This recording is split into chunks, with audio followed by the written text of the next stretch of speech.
Does that indicate that structural shift that we need to reassess the value of companies like Siemens that ultimately will only generate higher profitability through bigger revenue, and that will come through greater use of technology and in the machines that they build?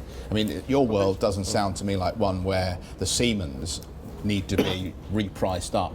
Well, potentially yes, if some of these companies will fall behind the curve and they will not see the new trends coming up, or they will not believe enough in it. You know, another example is the electric cars, you know, where so much of the old manufacturer believe in it only to a certain extent. And so I think that a lot to do has also got to do, and there's an impact on inflation around the world. So the secular stagnation theories and the structural deflation that we see all around has got also a lot to do with the the new technologies. You know, and it's funny because last time around we heard about the secular stagnation was in the 30s, when one of the factors to blame was the lack of technological progress. Now it's the other way around. Because of the technological progress, there is more unemployment, there is less need to work, prices are going down, so you can afford a certain standard of living without the same amount of work put in, and that has got an impact on the level of prices.